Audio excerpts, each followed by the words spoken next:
भारत माता की, भारत माता की। मां अंबिका, माता मनसा देवी की भूमि, अंबाला की धरती से पूरे हरियाणा को राम राम।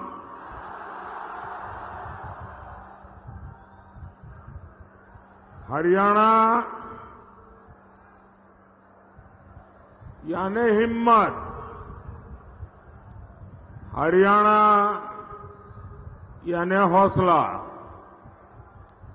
और तभी तो हरियाणा धाकड़ है, धाकड़। और मोदी ने तो कई सालों तक हरियाणा की रोटी खाई है।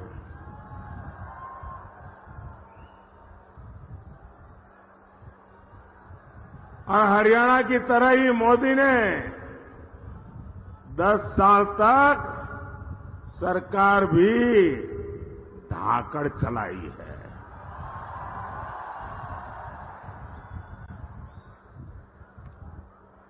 आज अंबाला के आसमान में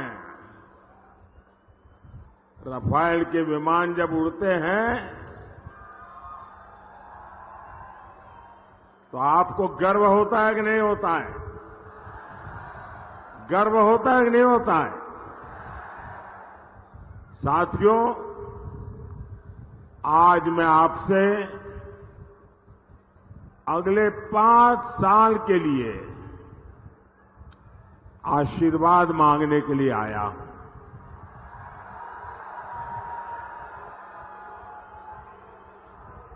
आप इतनी बड़ी संख्या में यहां आए, मैं आपका बहुत बहुत आभारी हूं। आज मेरे बहुत पुराने साथी,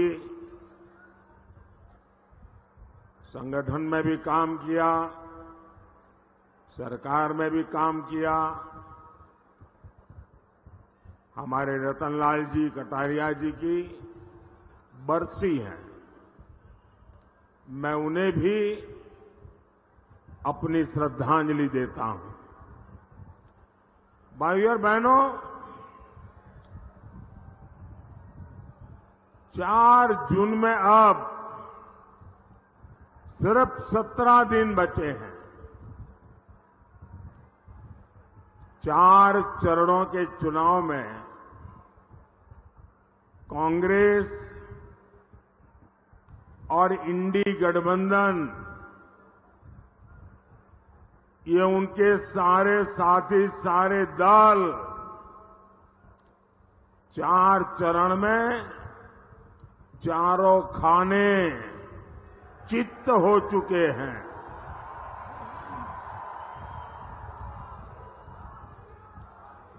इंडी वालों ने देश के खिलाफ जो भी दांव पेच चले थे, उन्हें चुनाव के मैदान में जनता जनार्दन ने खुद पटकनी दे दी है। और हरियाणा तो वो राज्य है जिसकी रगों में देशभक्ति है।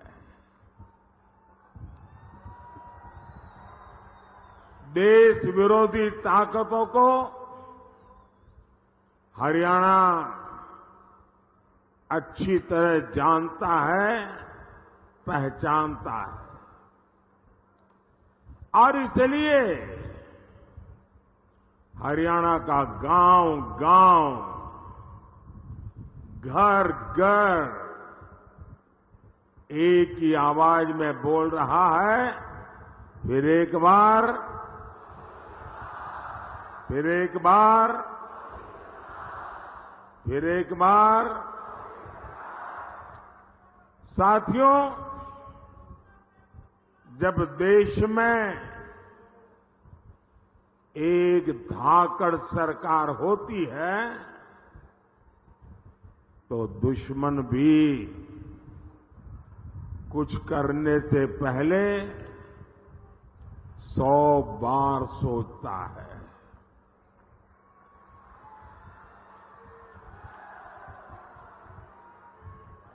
आज आप देखिए, जो पाकिस्तान 70 सालों से भारत को परेशान कर रहा था, जिसके हाथ में बम का गोला रहता था, आज उसके हाथ में भीख का कटोरा है।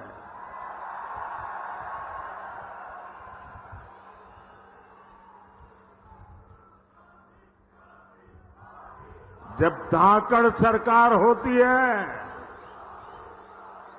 तो ऐसे ही दुश्मन कांपता है। कश्मीर विकास के रास्ते पर चल पड़ा है।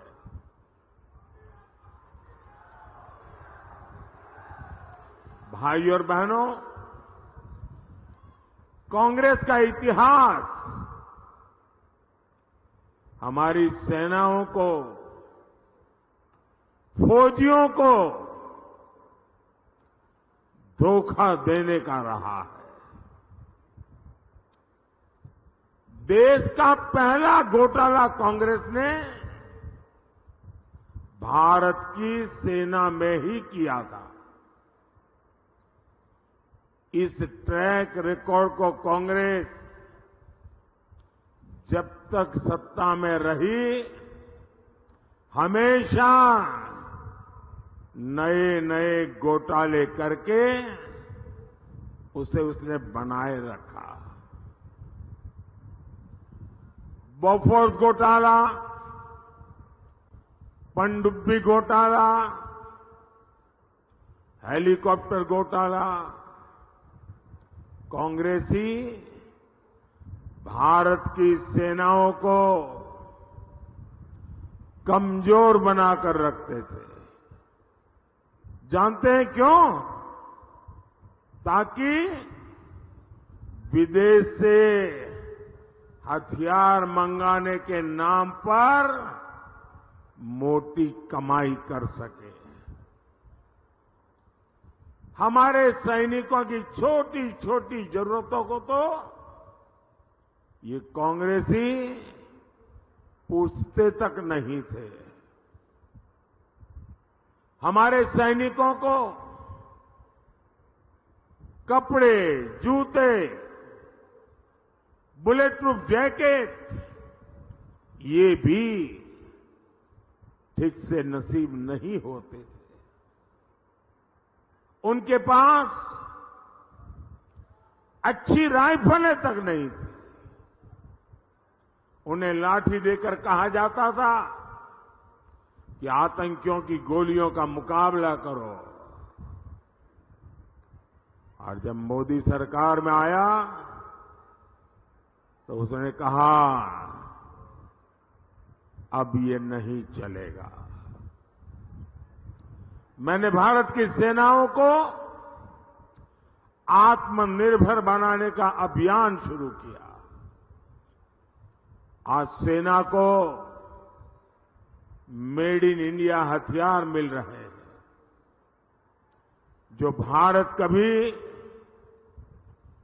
दूसरे देशों से हथियार मंगाता था, वो अब दूसरे देशों को हथियार बेच रहा है।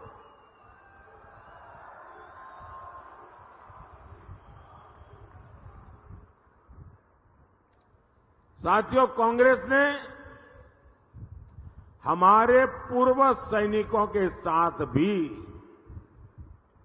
विश्वासघात किया।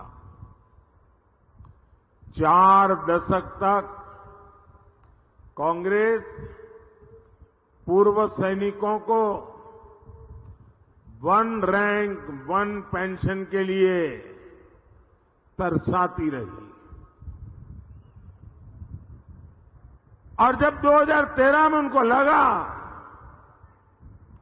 कि मोदी एक बहुत बड़ी चुनौती बन गया है, तो उन्होंने जाते जाते वन रैंक वन पेंशन के लिए 500 करोड़ रुपए का बजट में प्रावधान किया और वो 500 करोड़ का कागज लेकर के इस शहजादे हरियाणा में पूर्व सैनिकों के सम्मेलन करते थे, पंजाब में जाते थे, हिमाचल में जाते थे और भ्रम फैलाने का काम करते थे कि देखिए हमने ओआरओपी कर दिया, वन रैंक वन पेंशन कर दिया। इनकी झूठ बोलने की इतनी हिम्मत है, इनकी झूठ बोलने की इतनी आदत है, बड़े बड़े पत्रकार भी भ्रम में रहते हैं, ऐसा शानदार झूठ बोलते हैं लोग। भाइयों बहनों, जब आपने मुझे सेवा का अवसर दिया, मोदी ने डंके की चोट पर वन रैंक वन पेंशन का वायदा पूरा किया।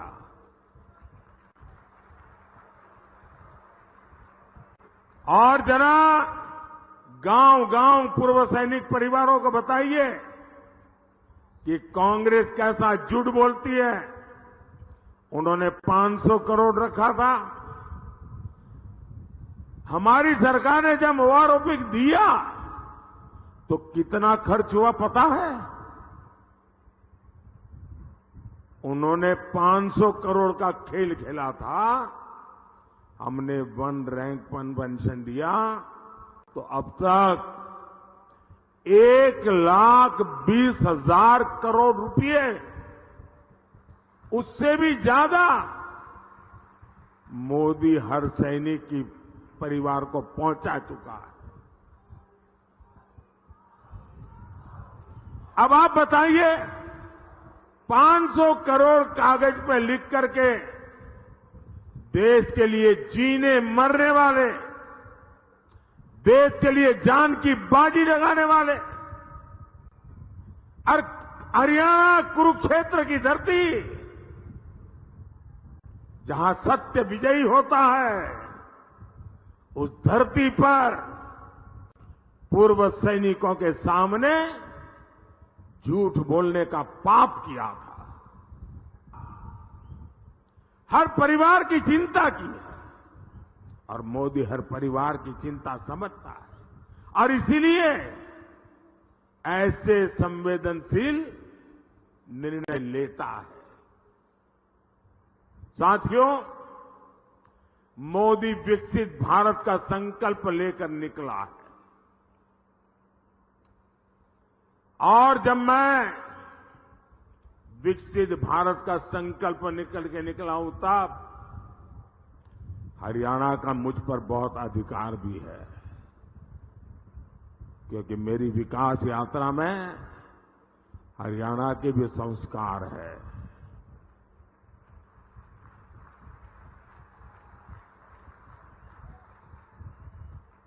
मैं आज आपको गारंटी देता हूं, आपका सपना ही मेरा संकल्प है।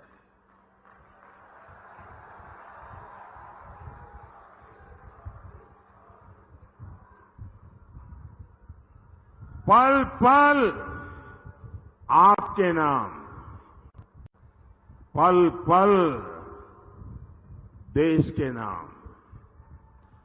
24 धीरे धीरे हाथ नीचे हो रहा है, बताएंगे? कांग्रेस के जमाने में सिर्फ 7.5 लाख करोड़ रुपए का अनाज एमएसपी पर खरीदा गया था, कांग्रेस के जमाने में। 10 साल में कितना? 7.5 लाख करोड़ का एमएसपी पर अनाज खरीदा गया था। ये किसानों के नाम पर राजनीति करते हैं ना। 10 साल में 7.5 लाख करोड़। और मोदी ने क्या किया?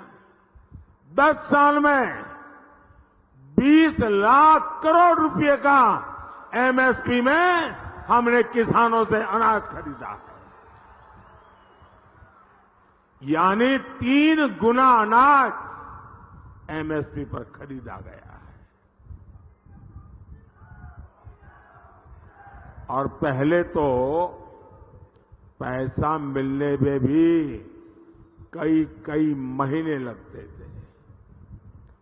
अब पैसा सीधे किसान के नाम पर बैंक के खाते में जमा हो जाता है। साथियों, कांग्रेस ने गन्ना किसानों को सिर्फ और सिर्फ धोखा दिया है। आज गन्ने का एफआरपी करीब करीब 350 रुपये क्विंटल है, जबकि कांग्रेस की सरकार करीब 210 रुपये प्रति क्विंटल देती थी। ये आंकड़े याद रखना, मुंह तोड़ जवाब देना इस झूठ बोलने वालों को। 2014 में जब हम लोग आए तब गन्ने का बकाया करीब 60,000 करोड़ रुपया था। किसान का पैसा था, उसकी मेहनत का पैसा था। 60,000 करोड़ रुपया बकाया था, जबकि इसी साल हमने 1,14,000 करोड़ की पेमेंट की है।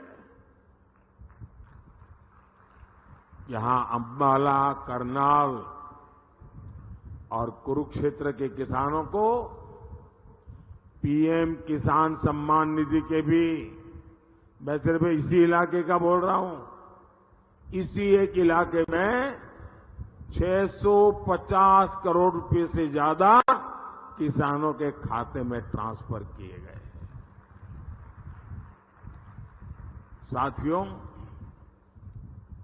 आज दुनिया के सामने भारत सुपर फूड लेकर के गया है। न्यूट्रिशन की दुनिया में दुनिया को बहुत कुछ देने की ताकत भारत में है। और इसलिए ग्लोबली पोषक आहार, उसका हब बनाने की हमारे पास ताकत है। यानी जो ज्वार, बाजरा जैसा मोटा अनाज हमारा हरियाणा का किसान उगाता है, उसे मोदी दुनिया तक पहुंचाना चाहता है। और इसलिए हमने सारे देश में एक पहचान बने, इसलिए इस मोटे अनाज को श्री अन्न नाम से पहचान दी है। और हमने पूरे दुनिया के लिए अंतर्राष्ट्रीय मिलेट ईयर मनाया। और इसकी ताकत देखिए, विश्व के लोगों को जब मैं कहता हूं कि हमारे छोटे छोटे किसानों के द्वारा पैदा होता है, कम से कम पानी में होता है, एनवायरमेंट फ्रेंडली होता है, केमिकल और फर्टिलाइजर की दुनिया से दूर होता है, तो दुनिया के लोगों को अचरज होता है। पिछले दिनों मैं अमेरिका गया था। अमेरिका के राष्ट्रपति जी ने व्हाइट हाउस में बहुत बड़ा भोजन समारोह रखा था। और देश का प्रधानमंत्री के लिए इतना बड़ा आजादी के बाद ऐसे अवसर बहुत कम आए। लेकिन मजा ये थी कि सारे मेहमानों को खाने में ये हमारा मिलेट परोसा गया था, ये ज्वार बाजरा परोसा गया था। ये सुपर फूड की पहचान मेरे हरियाणा, राजस्थान, ये जो राज्य हैं, उनके किसानों के लिए बहुत बड़ा अवसर लेकर आई है। साथियों, हम एक बहुत बड़ी, दुनिया की सबसे बड़ी योजना उसको लेकर के आए हैं। हम 2 लाख से ज्यादा गोडाउन बनाने पर काम कर रहे हैं। हमारे देश में अनाज के इतने बड़े भंडारण, उस दिशा में हम काम कर रहे हैं। आने वाले 5 साल में हम आलू, प्याज और टमाटर किसानों के लिए विशेष क्लस्टर बनाने जा रहे हैं। साथियों, मोदी की एक और गारंटी खेती में ड्रोन क्रांति की है, और इसकी जिम्मेदारी मैं माताओं बहनों को दे रहा हूं। मैं गांव की महिलाओं को ड्रोन पायलट की ट्रेनिंग दे रहा हूं। लाखों रुपया का ड्रोन उनको दे रहा हूं। और हरियाणा के कृषि क्षेत्र को जिस तरह यहां की माताएं बहनें संभाले हुए, आप देखिएगा खेती के ड्रोन के इस्तेमाल में भी हरियाणा सबसे आगे रहेगा।